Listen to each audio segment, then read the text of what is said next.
Welcome, everyone, to Music Junkies, a podcast about people sharing extraordinary stories about how music has impacted their lives.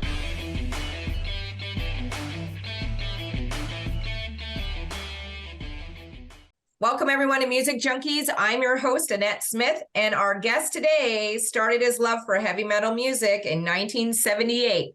After spending 3 useless years in music school at the age of 10 playing keyboards, he decided to become a self-taught musician. The first band was born in 1983. He's a guitarist, a drummer, and a radio personnel. The long, intense journey resulted in the release of the album Rise, which is not only global, but really recognized throughout everywhere, which is amazing. And I love that you're in Amsterdam right now, right? That's pretty cool. He's living his dream and creating his own music. Please welcome Ron Coolen to the show. Well, welcome, Ron. Finally, thank you. Right? Yeah, thank you for having me. Thanks for joining me on this show. But before I kind of dive into your playlist, I am curious, what was your experience putting the playlist together for me today? I've actually put a lot of thought in that. Thinking of, you mentioned come up with some good stories and I thought, do I have them, or what can I say? And so basically what I came up with is I thought, every song has there's not always a story or something, but every song tells something about myself, tells something about a certain period in my life or my development as an artist. And there are some stories associated with that. So I thought it's kind of a, career overview of all I did. That's great. So I want to get started on your first song. I'm going to play a little snippet of it, and then we'll go from there. So give me a second here just to pull it up.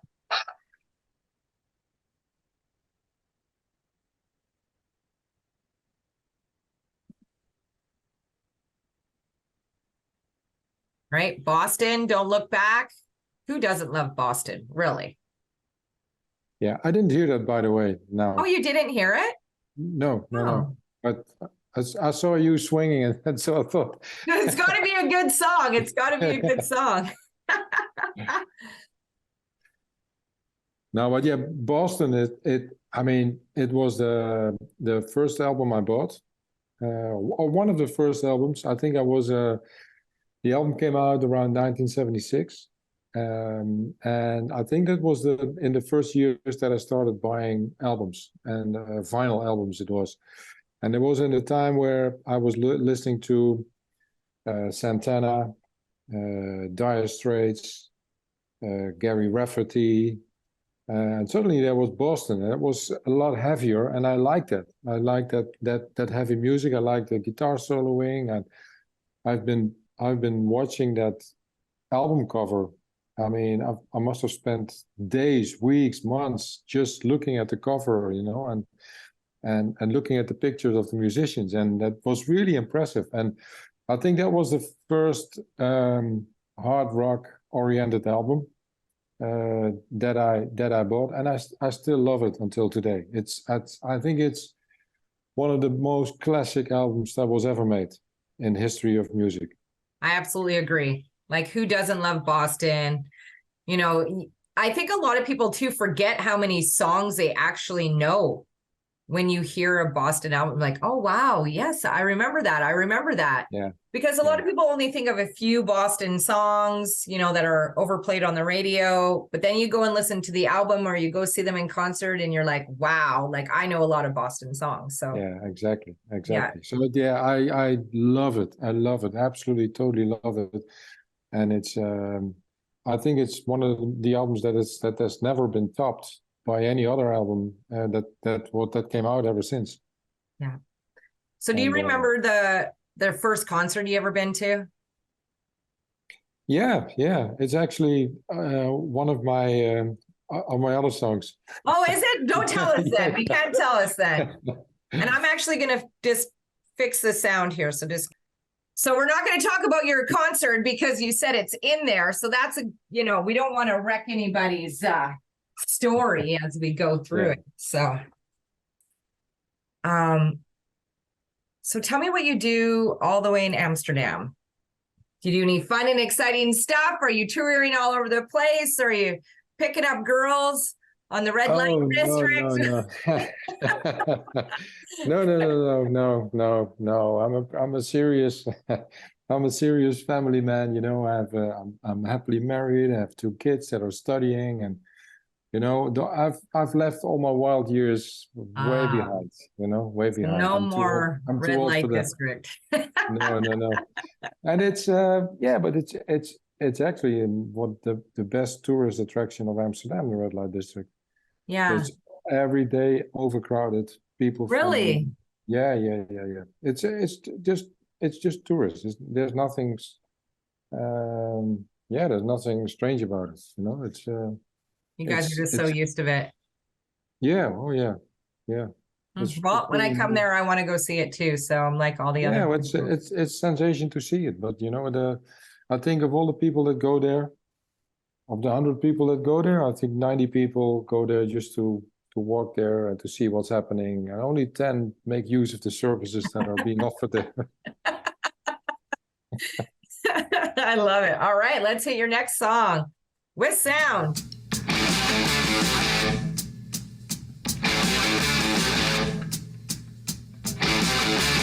Again, another incredible band, AC/DC.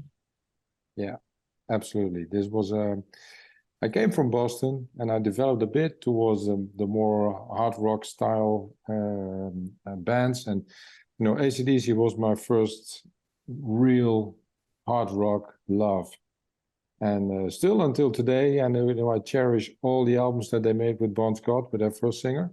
Yeah. And and actually, and that was when I was thinking about, you know, it was good when you ask about all these stories, because then you start thinking about why you love certain bands, or why you do certain things, or why you did certain things.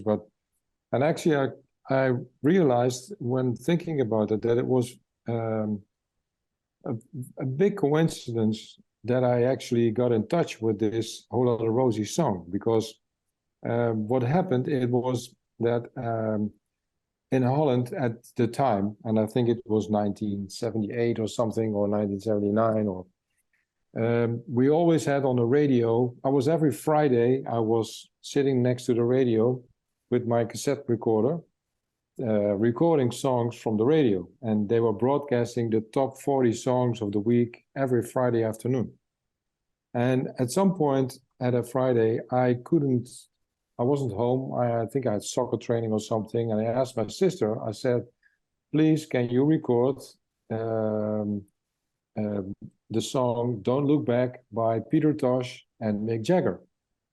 And I want that song on my tape, because tomorrow we're going on holiday, you know, and I want to have a lot of music with me so I can listen to that while on holiday.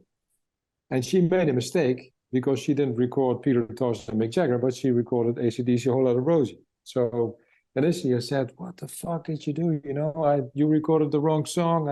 And then I started listening to AC/DC, and I thought, shit, you know, this is it. And that's how it actually started. And yeah, you know, AC/DC has been always my big favorite band, together with Van Halen, by the way. Yeah. Until today, but the older period. So you were more of a Bon Scott guy, not a Brian Johnson guy. Yeah, I'm a Bon Scott and Dave Lee Roth guy. Yeah, I am too. I was just on a podcast the other day, and they did. They wanted me to bring an album, and I just saw it like from the 80s, and I was like, what's like a really good album that mostly would like every single song on there? And I did Prince Purple Rain, because I was like, so many great songs on that album. So I brought that. And then they brought 1984 Van Halen against that album. And the one guy said that he liked Sammy Hagar. And I was like, so I let him do his spiel. And then I was like, okay, like I couldn't handle it. I did not like it at all. I was a David Lee Roth girl. And so it's so interesting that you said that about David Lee Roth, because it's like absolutely. I mean, if you look at Van Halen, to me, they completely changed their style and their songs when they changed to Sammy Hagar. Yeah. And I there was like a new band to me, and always my friends that I have that I play music with, one of them is also a big AC/DC fan. We always speak about the new singer when we speak about Brian Johnson, and he's been in the band for more than 40 years. Yeah. But we call him still the new singer because we're all it's just Bon Scott. Yeah. We're all Bon Scott fans. It's a hard thing to do, like coming into a band that's been established.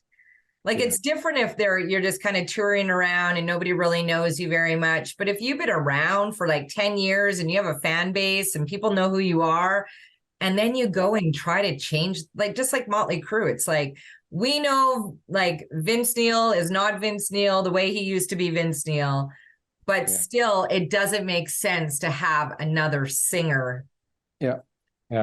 But I must say, when John Corabi joined Motley Crue, I think that album musically is one of the best albums they ever made. But somehow I think it didn't work. Yeah. Because Vince Neil is Motley Crue. That's right. Yeah, it's crazy. But they really made a great album, and I just with AC/DC, and I mean Back in Black was a great album, but after that every album was a bit. It kind of slowed down. Yeah, exactly. And with Van Halen, I think when Sammy Hagar came, I think the 5150 or OU812, it was okay, but it didn't have the magic of Women and Children First or Van Halen 2 or 1 or 1984. It was. And he can't do the splits in high kicks. No, exactly. And he doesn't look good in spandex at all. Yeah. Like, come on, nobody wants to see Sammy Hagar in spandex. No. Well, especially no. Not now, anyways, either. While we're talking about Van Halen, we better play them, right? Yeah.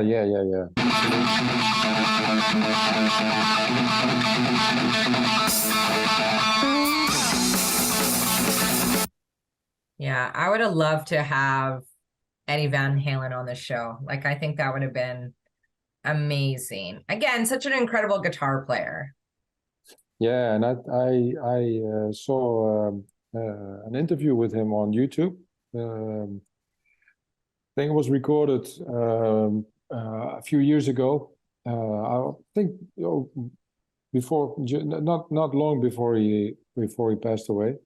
And there was an interview, 45 minutes, on an American TV show, I think, or it was an American crowd. And he was so humble, and he was such a humble, nice person. And he was speaking for 45 minutes. And yeah, well, I always liked him very much. I always thought that he must be a nice guy, but this really proved that he was a really nice, humble guy. And that was nice to see them in that interview, to see the personal side of him, while, all my life I've listened and watched his musical side. And I was always, flabbergasted with what he did. And the reason I chose Hang 'Em High is that what he's doing here at the intro is actually, if you look at Eddie Van Halen and his fans, then most of his fans, everyone always speaks about his soloing capacity, about Eruption, and about his great solo work. But what he's maybe even better at is what he's extremely good at is his rhythm and his groove. And this part of Hang 'Em High is his rhythm and groove is incredible, what he's playing there. Yeah. And there are a lot of great guitar players that try to play this part and they just can't. They just can't do it. It's a unique part, what he's able to play. And that's why I chose this part of it, because this shows something that he's not totally famous for, but people don't often realize it. But I must say, when I saw him play Eruption, and if you see him play the solos in Beat It or on Jump, and the finger tapping, which he kind of more or less invented, it's spectacular. But I'm a drummer, so I always listen to groove. Originally, I'm a drummer, so I listen to groove. And when you hear him and see him play this kind of stuff that you heard just now, that's incredible. It's incredible. And he is, you know, he's his mother, I think, is Indonesian, so he has Asian roots. And you know, they have more groove in them. Yeah. And we always tend to think over here in Holland, yeah, you know, Eddie and Alex, they were Dutch people, and but yeah, their mother was Indonesian, you know, and so she was not Dutch, but they just have more groove than us Dutch are more like tak tak tak, you know, more rigid. And more you gotta boring. Massage them before they go. Yeah, exactly. So, and he's just spectacularly good at that. And so yeah, AC/DC, Van Halen, initially driven by Boston, but the AC/DC and Van Halen have been my all-time favorite bands. Who's been somebody that you've worked with that really maybe motivated you or gave you just like some great advice when you were first starting out that kind of stuck with you? I think that was John Gallagher of Raven. I don't know if you know the band. They are an English band. When I was young, in this age where we talking about, when I was listening to AC/DC and Van Halen, then there was this same period, there was this new wave of British heavy metal was coming up. Yeah. And all these new bands like like Def Leppard, Saxon, Iron Maiden, and part of that was also a band called Raven, and they still exist until today, actually. And what was common in those days were that you were kind of pen paling with people, you know, writing letters and you back and forth. That. Yeah. And I was a pen pal with their singer bass player, John Gallagher. And I really admired him, you know, and his playing was amazing and his band was amazing. And at the same time, I started playing in a band as well. And we also exchanged music, and he sent me demo tapes of Raven. And at some point, I started sending him tapes of myself. In hindsight, they were all shit. You know, they were all... I thought, you know, why did I send him this? Because what must he have thought, you know, when he got this rubbish in his email? But he stayed very polite. And he didn't say, you know, this was shit or was really bad or poor playing, or because it was. But he stayed very polite. And he said, he gave me an advice. He mentioned something to me that I still remember every now and then. He said, you know, less is more. You know, put in less and it will sound better.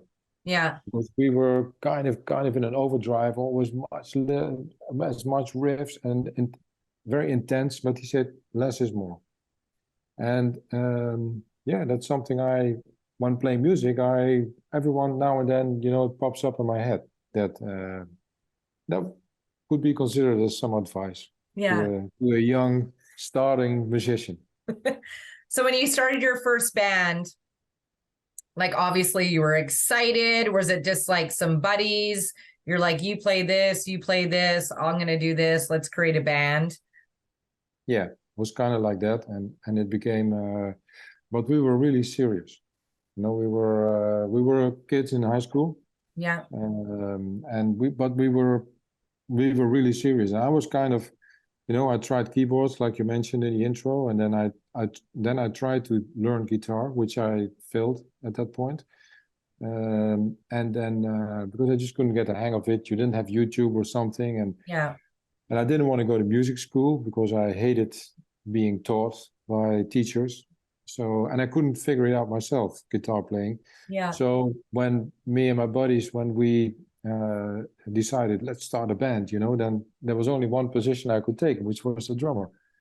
And I did have some feel for drumming because I was always, you know, sticking with my hands and playing rhythms. So I had some talent for that. So it was okay to start as a drummer. But And we were very serious. And I was really thinking, we can make it. And we did that for 2-3 years. And then the band split up because our band leader, he got an offer from a professional band, and he's still professional until today. No way. So so he kind of made it in music, and so it was a good starting point. But he went on and became a professional musician, and I didn't. I followed the safe route, going to school and finishing my school and starting to work and then playing as an amateur, or as a hobby, playing music. But the start, that first band was really cool, because we were really ambitious and we were really thinking we could make it. Were you guys pretty upset when he left, or were you excited for him? Well, both. Yeah. Both. Yeah. I was. It was great, that he was asked to join that band. But at the same time, we knew, he was our band leader. He wrote the songs. He was, he was the front man. He played guitar. Yeah. But at the same time, we thought, this is the end. He cannot be replaced. So it was the feeling was double. Was a double. Yeah. But it was good for him, and we couldn't ask him to not take the offer. No, for sure. Just curse him later, right? And then get free concert tickets to his show every time. Exactly. And backstage passes and girls and hotels and what, he's got to make up to you. Yeah, and he's still doing that until today. Yeah, grind him out forever, right? Yeah. That's what I would do. Exactly. All right, next song.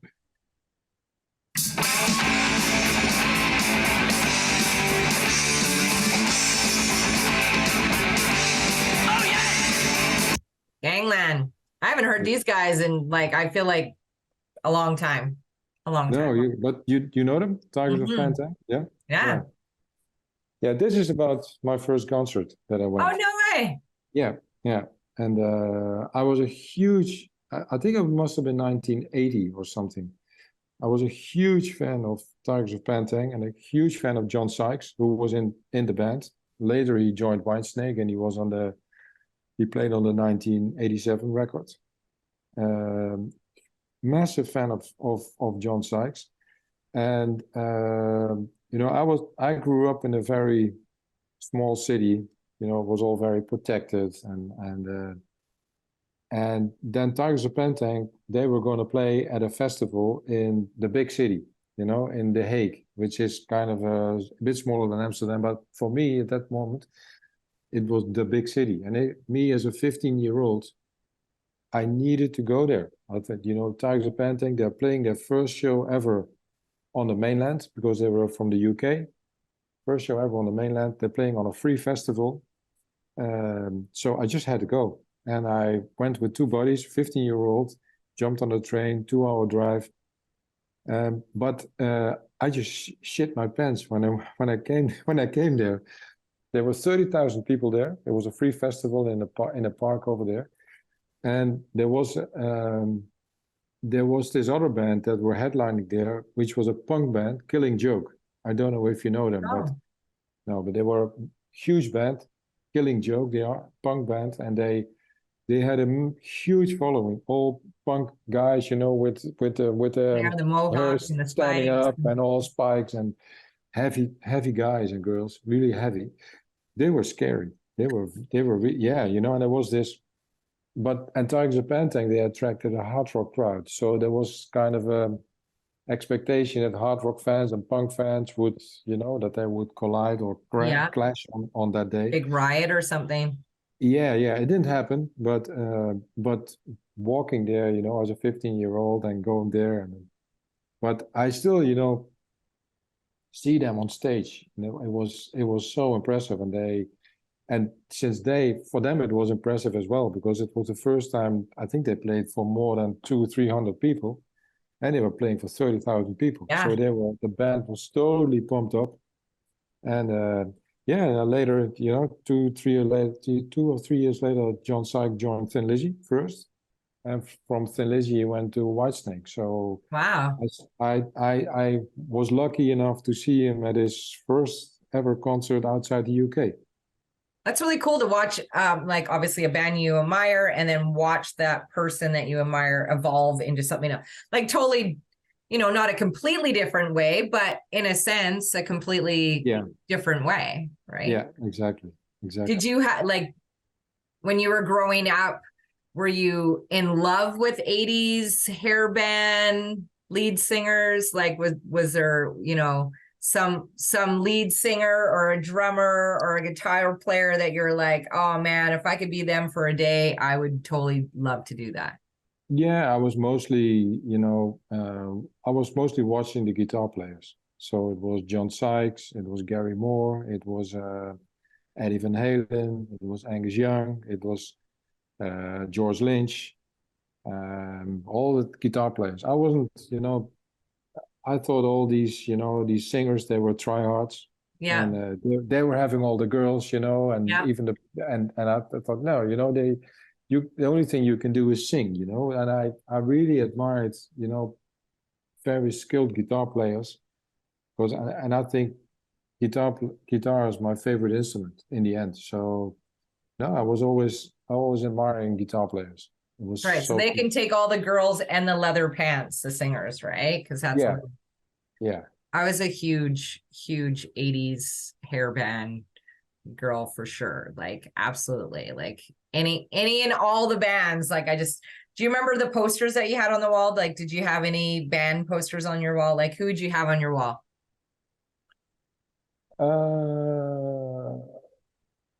Yeah, it was Van Halen.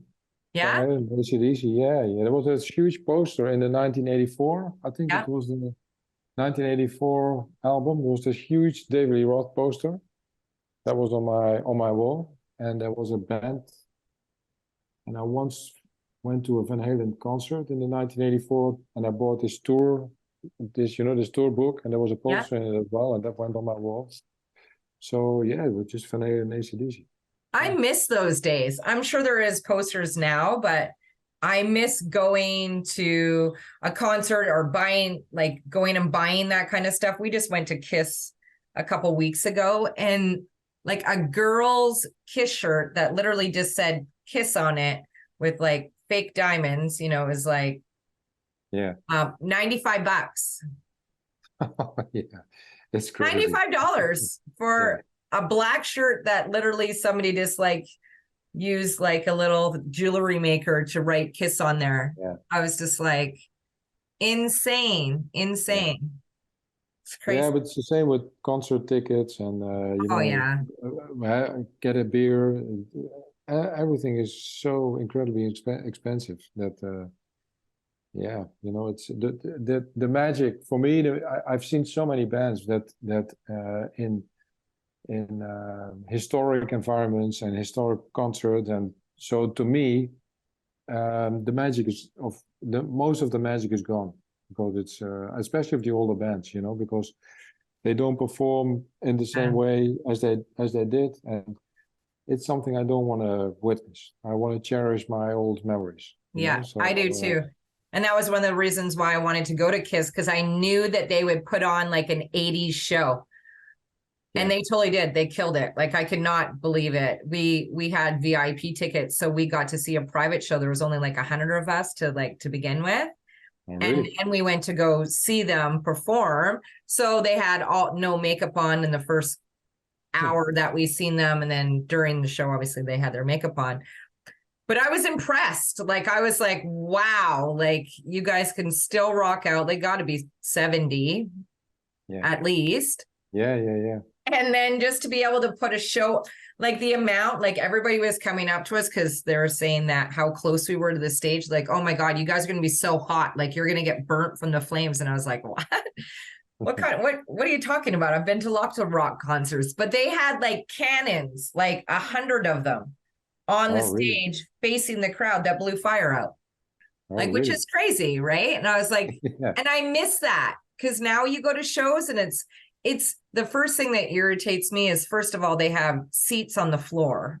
Like, I miss the days when we get to, yes, it sucks standing and being, I'm short, I'm like 5'3", but I miss those days of like being on the floor and then somebody just like puts you on your shoulders and you get to watch the whole concert. I miss those days. You can't even stand on your chair. You can't even smoke a cigarette in there or nothing. It's just like so rigid. Everything is so rigid. It's like you can't enjoy these guys that you're spending $1,500 to go and see.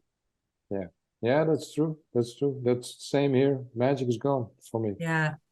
And I don't go anymore to the larger concerts. I still go to concerts, but I'm only small, small venues, intimate venues.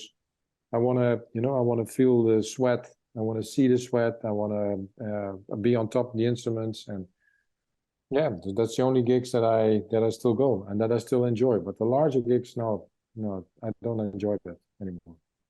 Yeah, I just bought tickets to go see Warrant and Quiet Riot because I thought like there's only 3,000 people. So I'm like, that will be really cool. That will be a great show, right? Because it's intimate, not very many people.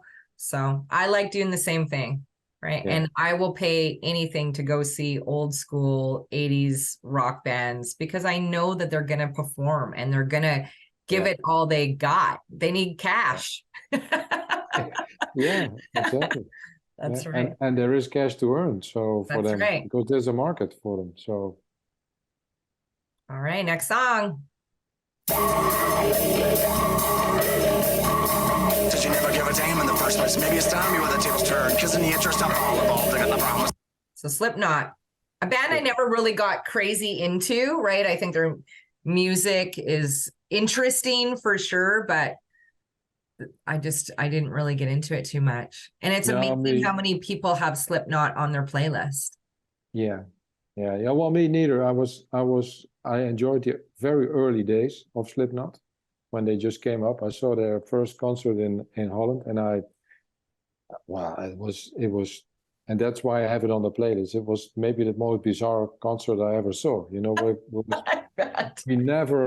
never ever. Until then, they were constantly jumping in the crowd, jumping from the monitors, jumping from the PA. They were all over the place. They were fire. It was total craziness. I've never seen that any time in my life, and it was really hard, to understand their music, what they were playing. It was the rhythms and it's messy. Yeah, it was mess, but you couldn't tell, is this intelligent mess or is it just a mess, Yeah. You just couldn't tell because it was it seemed intelligent, but I'm not sure it was. But the most bizarre thing that I saw there and is that in all this mayhem, that at some point one of these guys, and I mean there are a few that are not playing an instrument, they do percussion and they're running around. And one of these guys, he went to the side of the stage. He started pissing there on stage, and it was filmed, and he was there on film. And I thought, what is this? What's happening here? And so that was one of the most bizarre things I saw. But these guys were also so hyped and so psyched about what they were. They were young, they were eager, they were conquering Europe, and so they did this crazy stuff, just pissing on stage. It was incredible. And they're just slam dancing and pissing. It's crazy. Yeah, and after that, I lost interest in them because it's I don't know. It's music is not. I mean, I do admire what they achieved as a band from. Yeah. I think where they're from Tulsa, Oklahoma, or but they're from a small state in the U.S. and they conquer the world, which is really good. But their music doesn't appeal a lot to me. Yeah, it's and it's interesting because your next band, I grew up with, like, this was pretty, like, everywhere. Your next two bands were everywhere, and I absolutely love them. So it's interesting how I could love these next two bands, but not so much be obsessed with Slipknot, even though it is kind of different, right? So Yeah. I'm just going to jump in and play some Slayer. Slayer was very heavy when I was growing up, like early 90s, very, very heavy growing when I was growing up, and Pantera and Metallica and all of that kind of stuff. Yeah, and actually, when I was young, I didn't like Slayer. I only started to appreciate them maybe 10 years ago. So I kind of ignored them for a whole part of my life. Yeah. And then I witnessed a few gigs of them, and I always, all my life, I went to a lot of concerts, and it was a Slayer concert, which was the last concert I experienced without earplugs. And I came, I never used earplugs until I watched Slayer, and I came in, and then they came up, and I was standing in front of Kerry King, and he was playing, and it was so incredibly loud that afterwards I had such a beep in my ears. I thought, no, this is not good. I have to stop. I have to wear earplugs, and that was the day I decided, from now on, if I don't want to fuck up my ears, I need to wear earplugs. And at the same time, when I did, I kind of lost a part of the pleasure of going to gigs, because the sound doesn't, the experience is not that good when you wear earplugs.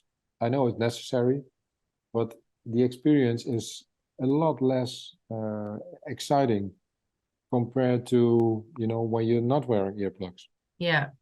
And it's Slayer's fault. Yes. And it's funny because I've never wore earplugs either at a concert. And what I did notice at that Kiss concert was tons of people had earplugs. And I was like, oh shit, is this going to be like psychotically loud? Like, should we go buy some earplugs? Like, it was kind of freaking me out. Like, are we going to get burned and I need earplugs? Like, what? Like, what's happening here? Right. But yeah, Slayer. Yeah, I used to have a boyfriend. My boyfriend back then was like obsessed with Slayer. And I wasn't too much into them either. I was more into like Metallica, Ozzy, that kind of stuff. I couldn't really get into Slayer that much. But later on, I listened, like I could, like you said, appreciate them more. Back then I was just like, oh my God, we're just going to listen to Slayer again. Like it's not like a house, like a sit around kind of band, right? It's like you're just hanging out with your friends. It's aggressive, and it's like I feel like I need to like do stuff. Like, let's go. Yeah, it's a band. You should watch them at a gig. It's not something you go sit at home and you listen to Slayer, because That's right. It's not that typical music for that. But what's been, obviously you've been in the music industry for so long. What's been, a couple of your greatest achievements so far? Well,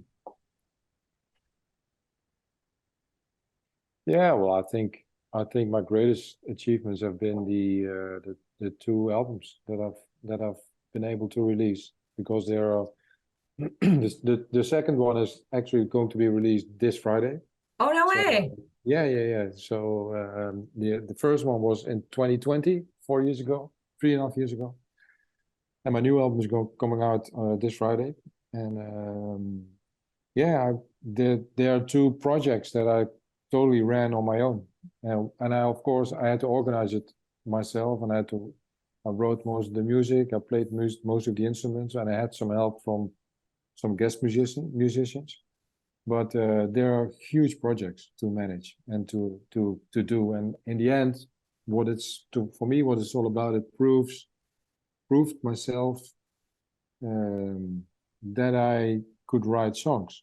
And I up until 6 years ago, I never wrote one song. No way.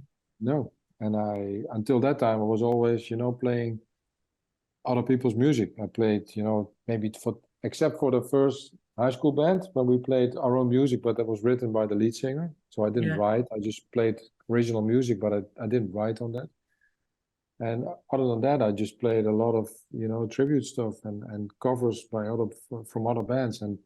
And 6 years ago, I wrote my first song, which is also one of the next songs coming up. But I was up until that time, I didn't ever write one song, and it's not that I really wanted to prove myself that I could write it, but at some point I thought, yeah, I feel I've had enough of playing other people's music.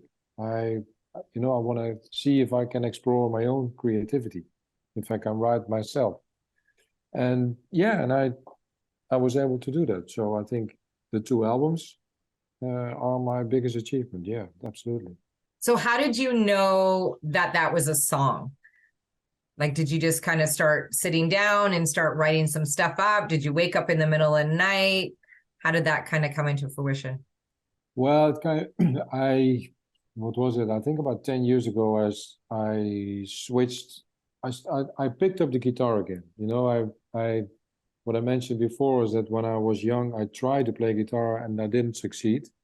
But guitar is my favorite instrument. So 10 years ago, I thought, yeah, my drumming is at a certain level. And if I want to improve, then I need to put in a lot of time and effort and need to study and take lessons to improve. Yeah. And it didn't feel right to do that. I was kind of a bit bored, and I didn't want to take those lessons and invest the time to become better. And I thought, yeah, if I don't invest to become better, then this is what it is, And so then I thought, yeah, let's maybe see if I can pick up guitar and learn it now. And yeah, and then I succeeded. I was able to learn guitar, learn basic chords, and that's where the ideas came. And then I had an idea for a lick or for a riff or for a melody. And what I did in those days is, when I had an idea on guitar, I just took my iPhone and I recorded it, either by playing it on guitar, or by whistling, or by humming it. And and when I at some point I had a lot of those ideas, and I started sitting and listening to all of them. I thought, I can combine that with that, combine that with that, and then there's then you have a verse, and then there's a bridge, and then there's a chorus, and that's how the songs, came about. Yeah. And was it about anybody? Was it about like a certain memory, or? No, I didn't write about. I never wrote lyrics. I always wrote Just the music. Just the music, and the lyrics are always done by other people. And to me, lyrics are not that exciting. It's and I cannot tell this to my singer, because he will probably hit me in the nuts or something. But for me, it always has been, lyrics just need to sound cool to me. If they are cool words, I'm not the one who's going to sit and read the lyrics and search for the deeper meaning in the lyrics. I'm not that interested in lyrics, but they need to sound cool. Yeah. So what was it like kind of watching Rise kind of go global? Yeah, very exciting. I bet. It was a big, when I finished the album, was at a point that I said, okay, I'm happy with it. This is what I can do. I can't do anything better than this. And yeah, let's hope and pray. I don't know what the outside world is going to say, because they could maybe say, this is bullshit, or this is shit, or this is worthless or useless, or please stop making music because it's awful. It's awful. That was an option. And there was also an option that people would really like it. And I was happy that most people liked it. And that motivated me to keep on working on the next album, because it gave me confidence. Yeah. Gave me confidence. You're doing something that people appreciate and that people like, and so that stimulated me to continue. If they would have killed the album, then I would probably have stopped. That was a serious option, I think. Well, they love the album, obviously. And Yeah, we're yeah, yeah. excited for the next album, and then you send it, right? And I'll be able to throw it out there, which I'm excited. Are you allowed to release the name of the album? The name, yeah, it's called Here to Stay. Oh, awesome. Yeah, See? and, yeah, You're here to stay. There you go. You're not yeah. going anywhere. That's actually the meaning of it. Yeah. Oh, I you know, love that. with Rise, the meaning was that I wrote that I was kind of more or less the phoenix that was rising from Yeah. corporate life and boring civilian life and entering into music. Yeah. And now with Here to Stay, I'm confident enough that I have something to offer. And yeah, I'm here to stay in I love music. it. So are you going to start touring and doing all of that kind of craziness? Yeah, we definitely want to do that. I work with Keith St. John, who's maybe you know him from his work in Burning Rain and Kingdom Come now. He's singing in, and he's an American guy, and we definitely want to go out and tour. But it's for us in that aspect we're a starting band. It's difficult to organize tours, but we're definitely going to try and see if we can do this live. And it's interesting because you're in an interesting time, right? We just kind of ended COVID, right? And you're like coming to your own, have this album in 2020, and then it's like, you know what I mean? You're so restricted as an artist because part of that whole thing of releasing an album is to go and show people who you are. Yeah. So now the options are, I think, much better now to go out and tour. Yeah. So yeah, we definitely want to do it. And we're not a real band. It's kind of my solo project, but with very high involvement of Keith, and we both want to go out, but we need to form a band. We need to have some musicians to join us on tour. So yeah, let's see. I mean, the plan is definitely to go out and tour. Well, let me know when you're in Canada. I'll come and see you. I'll just come there, right? I'd rather go there. Yeah, you would need to go and visit the Red Light District anyway. So that's right. I got to hit that place up anyway, so I may as well just come there. All right, next song.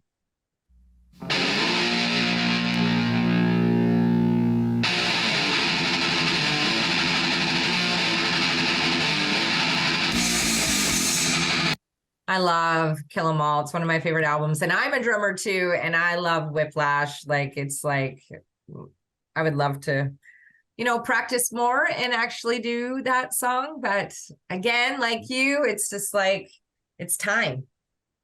Right? Yeah. Yeah, it's time. Yeah, that's always often the limiting factor of. Yeah, I'll stick to my easy stuff like AC/DC, Nirvana stuff. I'm like, okay, this is pretty easy to play. I still feel cool playing it. I can still say I'm a drummer, right? But I'm not intense like Lars, which would be absolutely amazing. Now, I was a big Metallica fan even before they released Kill 'Em All, because there was this in those days, 1981, 1982, there was this tape trader underground scene in Holland and Europe and America, and there was some tape trading, and that was in those days there was a Metallica tape, I think the original Garage Days. Oh, nice. A demo tape which was actually recorded in the garage with Dave Mustaine and with Ron McGovney on bass, the original lineup that was circling around there, and that was where I knew Metallica from. So when Kill 'Em All came out, I thought, yeah, this sounds really produced. It's almost too nice. It's not that rough anymore. But and like I said, I was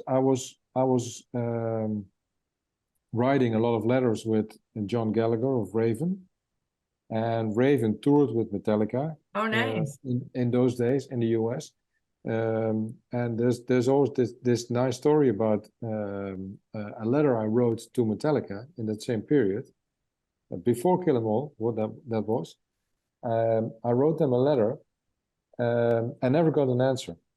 And then 5 years ago, I think it was 4 or 5 years ago. I got a call from a guy from Belgium who lives close to me, and he said, "Yeah," I said, I bought the Kill 'Em All box set. That was, that was a box set that was Yeah. released 5 years ago with the album and with a book and with such a huge book with all pictures of those days. And he said, "Are you Ron Coolen?" I said, "Yes, that's me." I said, "Why?" "Yeah, I think your letter is printed in the book of the box set." I said, "You're kidding me, No way. He said, "Send me a picture." So he sent me a picture, and actually the letter I wrote back in 1982 or 83 was printed in that box set 5 years ago. So I think my letter must have been in a box for 30 years or 35 years. And suddenly they pulled it out and it was in the book. That's amazing. Yeah. You should be So getting some royalties.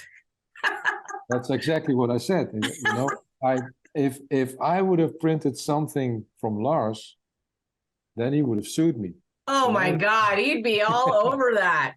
Yeah, and now he just took my letter and printed it. Yeah. There was even the address was still there, which No is the way. address where my parents still live. So it was Millions of printed in people the book. even know where you live. This is a safety measure now. Yeah. So my parents had to build fences around the house because all the people were visiting there. But You can totally blow this one up. Didn't he? Like, he was crazy about his music being free, and here he's putting a letter yeah, out. yeah. But actually, I was honored, of course. I thought it was nice, but I thought, yeah, you should have answered me, 35 years ago. I was this fanboy. I was really a fan, and but yeah, I know it was cool, to see That the is letter. cool. Yeah, and it actually made the news here. So the news got around here on radio station and TV stations. They always said, yeah, this guy from Holland, his letter came up again or appeared again after 35 years, and so it actually made the news. And they actually tried to bring me to the Metallica concert because they were I think 6 months later they were playing in Amsterdam, and this TV station thought that would be a nice topic, to bring us together again. And they tried to organize it, but it didn't work out. So that's too bad. It was fine, but it was nice to see that my letter popped up again. Yeah, that's awesome. So we're down to your last song, but before I play it, I want you just to share a little bit about talk a little bit about your album that's coming out, when it's released, where we can go and stalk you and hunt you down. We already know that we can go buy the box set of Kill 'Em All. We have your parents' address, so that's a good thing. But share, your social media. Don't share your new address, but we already have your old one, so we'll figure it out. Yeah. You want me to tell about it now? Yeah, why not? Yeah, okay, yeah, fine. Love to. Yeah, the album is released under the name Ron Coolen plus Keith St. John. And Keith is my buddy from LA, and the singer on the album. He's singing on all songs. People may know him from Burning Rain, where he plays with Doug Aldrich, who has been playing in Whitesnake, for instance, for years. Keith also played in Montrose for years, and he's playing now also in Kingdom Come. So we co-wrote the album. We wrote all the songs and the music, and recorded it.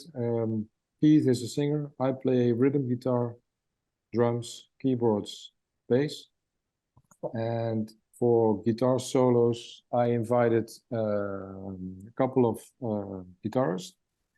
And I have them here. It's Gus G, who once played for Ozzy Osbourne. I have Christopher Amott, who played for Arch Enemy.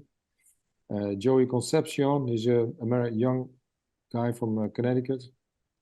Per Nilsson, he's a Swedish guy. Timo Sommer is a Dutch guy, talented guy. George Lynch is on there. Wow. And Satchel from Steel Panther is on there. The album will be in CD format. And it has, on the CD, it has 3 bonus tracks that are only available on the CD. And it will also stream on Spotify and all streaming media as of this Friday. And people that want to find out about it can go to my website, which is roncoolen.rocks, and read and hear all about it. I love And it. the initial review, there are already some reviews online, and the press has responded that I sent let's say the CD out for the press to pre-listen, and they all think it's a killer album. I love it. And I the totally release agree party with is that. at your parents' address, right? Is that Yeah, where yeah, the yeah, release party yeah. is? Yeah, especially. Are you going to have a release party on Friday though? No. No. No, but a release party, I think you should play the music live, Yeah. and that's difficult to organize now. And with Keith being in America, and so yeah, it's. I don't think it brings a lot to do that. It would be nice. It's nice to have, but it doesn't. You know, there's so much work to do on the first days of release that I decided to focus on that. Well, it's really cool that you get to collaborate with a whole bunch of artists from all over the world. Yeah. Right. And that is really because of the world that we live in right now. Yeah. You know, who would have thought that, you know, some of the painful things, but actually what it turned out to bring, even being able to do podcasts like this. And, you know, obviously I would love to be out there, you know, one day. That's what I would love to say to whoever, you know, produces me, where I'm like, I want to do them live. That's right. I want to go to Amsterdam. So if you want me to, I just start getting like all these bands in all these foreign countries where I can travel the world. Yeah. Yeah, we totally worked remotely. Everything Yeah, that's worked at a distance, amazing. you know, with all the internet, people had their home studios. Their guitarists recorded all their parts in their own studio. Keith sang in his own studio. I did in my studio. Brought it all together, packaged it, and yeah, you know, it's the difficult part. Well, it's not the difficult part, but it's the thing that you need to be aware of is to keep it fresh. To make sure that it doesn't sound too clinical, because it's all, you know, coming from different places, and to make sure it sounds fresh and organic, and as if we were in the same room recording it. Yeah. That's what I strive for, and I think we did a good job. I love it. I can't wait to hear it. All right, last song, and I love this guy so much.